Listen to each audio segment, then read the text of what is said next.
Hello, this is Michael Tracy, and this video is going to look at how John Krakauer leaves out key details in a response video to present a situation as established fact when it is not.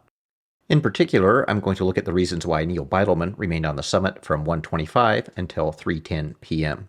This analysis will be used to examine what impact the stunt had on the climb, but that full analysis of the stunt will be in a future video. And by stunt, I just mean some type of group photo with funny hats or something like that. For now, I'm going to look at Krakauer's recent statement. When I interviewed Beidleman after the disaster, he confirmed that the stunt had nothing to do with why he and his clients remained on the summit for so long. The real reason for the delay was much more obvious. Beidleman wasn't given a radio on May 10, making it impossible for him to communicate with Fischer. Although it makes no sense, Fischer apparently didn't think his guides needed to carry radios.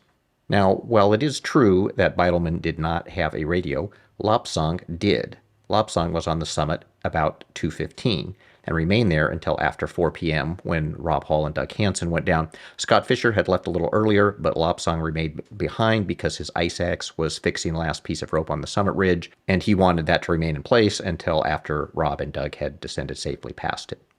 In terms of Beidleman and Lopsang, their time on the summit overlapped from 2:15 when Lopsang arrived until 3:10 when Beidleman left. We know Lopsang had a radio because Krakauer tells us on page 251. And on page 250, he confirms that Fischer also had one. On those pages, Beidleman is on the summit and notes he can't talk to Scott because Lopsang has the radio and hasn't shown up yet. There is never any explanation as to why Beidleman didn't call Scott after Lopsang arrived. The issue was not why did Beidleman remain on the summit before the clients got there. That reason is obvious. He was waiting for the clients. Beidleman had mentioned a rough 2 p.m. turnaround time for the Mountain Madness team, and Krakauer reports at 2:10 Beidleman spotting Pittman coming up over the final rise below the summit, along with the rest of the group.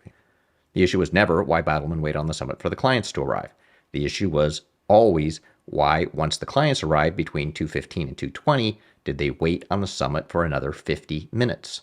The explanation that it was because Beidleman did not have access to a radio is not consistent with the available evidence because Lopsang had a radio. Given the terrain in that area, it is not clear what benefit the radio would have provided in this very specific instance, as Fischer would have been blocked by terrain while below the Hillary step. Krakauer presents this as, although it makes no sense, Fischer apparently didn't think his guides needed to carry radios. Krakauer gives no explanation as to how having a radio at that point on the summit would have allowed Beidleman to communicate with Fischer, who would have been blocked by the terrain, nor any reason why Beidleman didn't simply take the radio from Lopsang and attempt to contact Fischer after Lopsang arrived with the radio. As Fischer was climbing higher, the chances of being able to make contact with him would increase. There is also the problem that Krakauer completely ignores Charlotte Fox's statement that Beidleman told her to remain on the summit. That is reported in the American Alpine Journal, and Krakauer quotes from her article in a different video, so he is clearly aware of it, and yet did not mention it in a video talking about why people remained on the summit. Beidleman could have called down to Fischer when Charlotte Fox wanted to leave because Lopsang was right there. Instead, Krakauer ignored Charlotte Fox's statement that Beidleman told her to remain on the summit.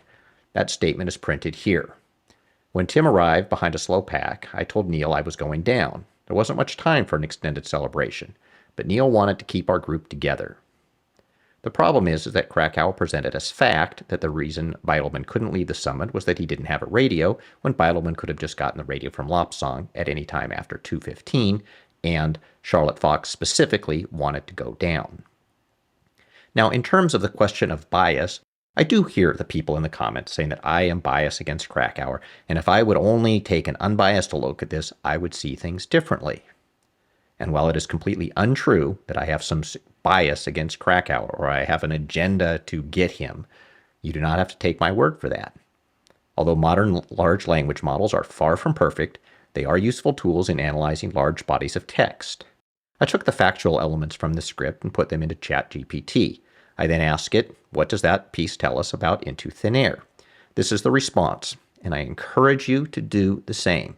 Just take the facts that Krakauer said it was impossible for Beidleman to call Scott because he didn't have a radio when Lopsang was right next to him and did have a radio, and that Krakauer left out the quote from Charlotte Fox, which he was clearly aware of, and ask it what it tells you about Into Thin Air, and you will get an analysis showing something similar to this, that Krakauer selectively frames events, that he omits key testimony, that he is shaping a narrative, and there's more part of the analysis, but I want to look at this one. Shaping a narrative rather than investigating. Krakauer's version implies that the delay was a logistical issue, lack of communication, rather than a decision made by the climbers involved. This shifts responsibility away from Beidleman and towards Fischer's leadership. If Krakauer's goal was to provide an honest and nuanced reconstruction of events, he would have at least acknowledged the alternate explanation given by Fox and others. Of course, if Beidleman was remaining on the summit to take part in some type of group photo with Scott Fischer, that would also be an issue with Scott Fischer's leadership and decision-making. It was clearly not Beidleman's idea. The question is whether Beidleman had received instructions from Scott to have the clients remain on the summit for some type of group photo.